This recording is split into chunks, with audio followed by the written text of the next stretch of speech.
So there's a lot of heat coming down on Disney from Sega fans over the Mufasa movie. I mean, really, it's brutal. Just look at these videos. Mufasa the Lion King is the #1 movie in America. I always wanted a brother. And now it's the #1 movie in the world 2 weeks in a row. I always wanted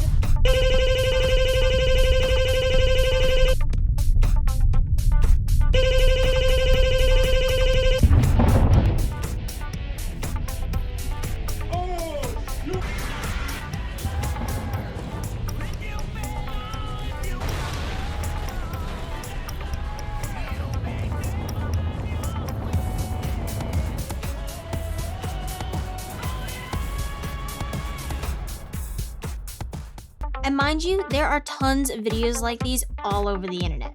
But as much as I would love to just take this video to react to all these insanely funny YouTube shorts, I have a little bit more of an important topic to talk about.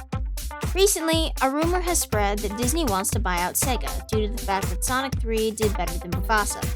It's somewhat believable, considering we all know Disney's history of buying out other companies, such as Marvel, Lucasfilms, and Pixar, just to make more money and stay on top of the competition.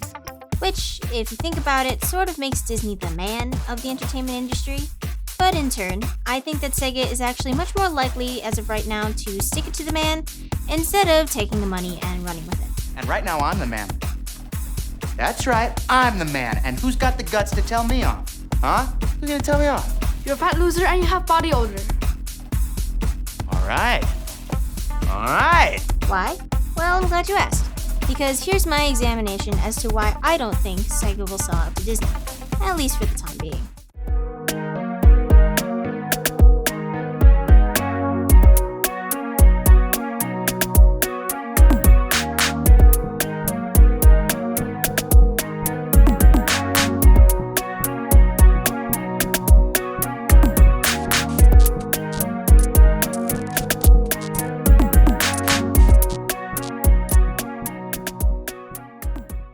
Okay, so wow, before I continue with my video, I just wanted to thank you all for watching my last video. Not the Fractal Dreams one, no, I mean the Smash Brothers video. I'm over 2,000 views on it, that's incredible! And the comments are absolutely a joy to read. I love engaging with you guys and seeing all of your different ideas and opinions. Additionally, I did make a deal with all of you about making a mock casting video for all the Smash Ultimate characters if the Smash Brothers video got 100 likes. And, I mean, you guys really wanted that video, because you got it up to 100 likes alright. Man. Anyway, I already had this video planned for this week, so I'll either have the mock casting video out next Friday or the one after that, depending on how extensive the process ends up being. Just wanted to let you all know about that. So, thank you for the support on my last video, for the new subscribers, and all the comments. Keep them coming if you can. Now, back to the video at hand.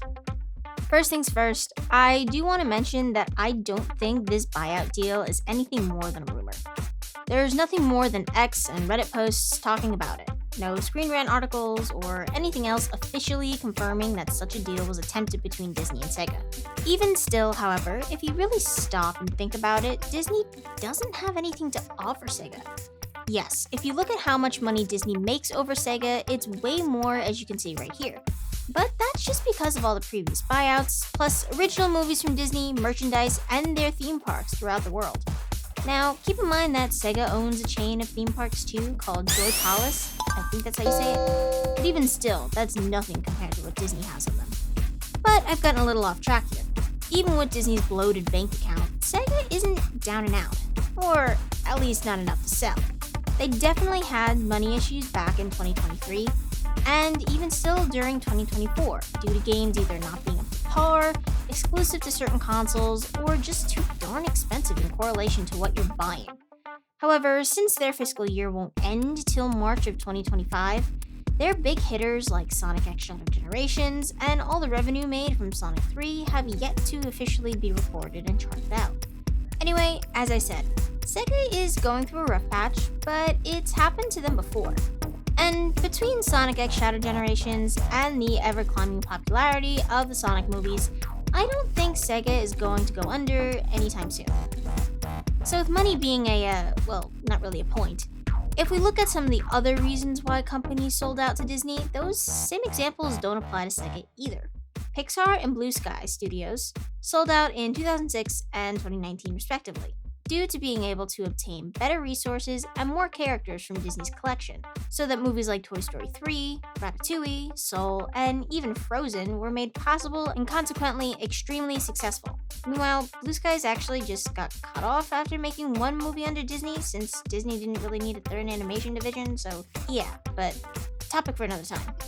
Which again, better resources or access to additional characters isn't something that Sega is looking for. The Sonic movies have been praised for their CGI plenty of times. Meanwhile, Disney's actually had a bit of backlash over the same issue with recent movies. Not Mufasa, but still. And just the Sonicverse alone has way too many characters to be included on the big screen, even at the rate that these movies are being pumped out. Not to mention, Disney actually had Sonic and a few other Sega characters appear in Wreck-It Ralph, Ralph Breaks the Internet. As well as Sega being the company that produced most of the Disney-themed games out on the market. So who needs who really in this case? Moving on to 21st Century Fox, this is actually a more recent deal, back in 2019 as well. And Fox's reasoning to sell was due to the fact that they wanted to focus more on the news and sports part of their business. So they let Disney play around with the entertainment side of things. And again, Sega isn't looking to focus back on video games or making their own consoles for any reason whatsoever. The Sonic movies are doing really well, as well as the Angry Birds movies, by the way, which, fun fact, Sega actually owns Rovio Entertainment since August of 2023. So Sega's not going to look to relinquish them anytime soon. My last example comes from probably the most hard-hitting sellouts, Marvel and Lucasfilms. Shockingly, these deals happened a lot less recently than I thought. Marvel was back in 2009, and Lucasfilms sold out in 2012. If anything, I could have sworn that it was the other way around, but in general, the reasons for these two companies selling out was mostly due to money and just lack of care, I guess you could put it as.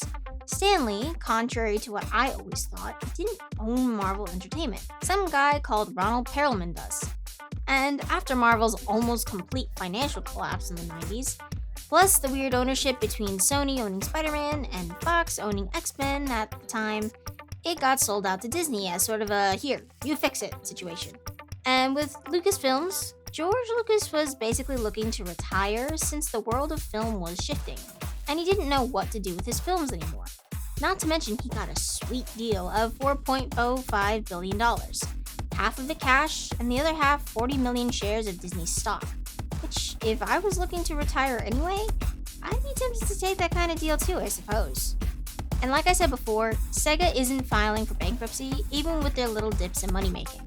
Marvel had its issues in the 90s, and so did Sega from then to the early 2000s.